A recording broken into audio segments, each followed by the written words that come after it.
नमस्कार विद्यार्थी मित्रांनो. माझ्या YouTube चॅनलमध्ये मी तुमचं सहर्ष स्वागत करीत आहे.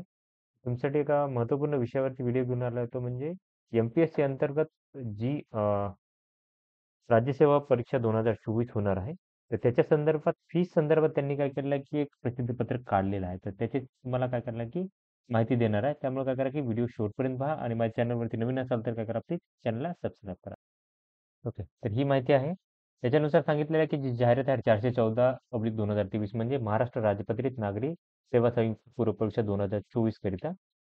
एखाद्या विद्यार्थ्याच्या खात्यामधून परीक्षा शुल्काची रक्कम वजा होऊनही इनव्हॅलिड असा एरर येत असेल, CORS रिक्वेस्ट असा एरर येत असेल, तर त्या विद्यार्थ्याने काय करायचं आहे त्यांच्या असल्यास परीक्षेसमोर नावासमोर फी नॉट पेड असा शेरा येत असल्यास काय करायचं तुम्ही त्यांच्या नावासमोर काय करायचं आहे जायचं आहे आणि पेमेंट हिस्ट्री नंतरनं दिसणाऱ्या चेक पेमेंट स्टेटसवर क्लिक केल्यास तुम्हाला काय होईल की त्याची स्थिती समजेल की एक्झॅक्टली काय आहे ते. म्हणजे पेमेंट झालेलं आहे, पेमेंट होत नाहीये.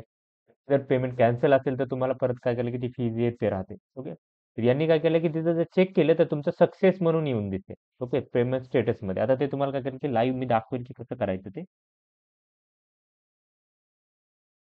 सगळ्यात पहिले तुम्हाला वेबसाईटवर जायचं आहे ऑनलाईन फॅसिलिटीवरती. त्याच्यानंतर इथं काय करायचं आहे तुम्ही लॉग इन करून जायचं आहे. काल परवा तर कॅप्चाही येत नव्हते इथे थोडा इश्यू होता.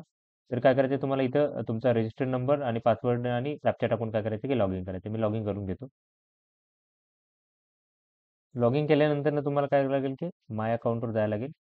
आता इथं ऑनलाईन ॲप्लिकेशन तुम्ही केले असेल इथं. त्याच्यानंतर काय लागेल इथं काय करायचं आहे तुम्हाला चेक पेमेंट स्टेटस करायला लागेल. आता तुम्ही पेमेंट जर केलं असेल तर इथे पेमेंट स्टेटसवरती जायला लागेल. ओके. तर नो ट्रान्झॅक्शन फाउंड म्हणत आहे. तर याचा अर्थ असा होतो, की तुम्हाला काय करायला लागेल, की परत काय करायला लागेल, की पेमेंट करायला लागेल. आता इथं तुम्ही बघाल, की इथं काय लागेल, की पेमेंट ट्राय केलं होतं, पण पेमेंट काय झालं होतं, की फेल्ड दाखवत आहे इथं स्टेटस.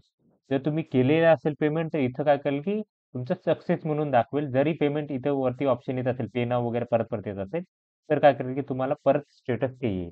ओके. तर तुम्हाला काय करायचं, की पेमेंट हिस्ट्रीमध्ये जाऊन तुमचं स्टेटस चेक करायचं असेल. ॲक्टिव्ह असेल तर इट्स ओके. अदरवाईज काय करा, की सोडून द्या ती गोष्ट. तर ही अशी माहिती होती. तर अशाच महत्त्वपूर्ण अपडेटसाठी माझ्या चॅनलला सबस्क्राईब करा. व्हिडिओला लाईक करा आणि इन्फॉर्मेशन मित्रांसोबत शेअर करा. धन्यवाद.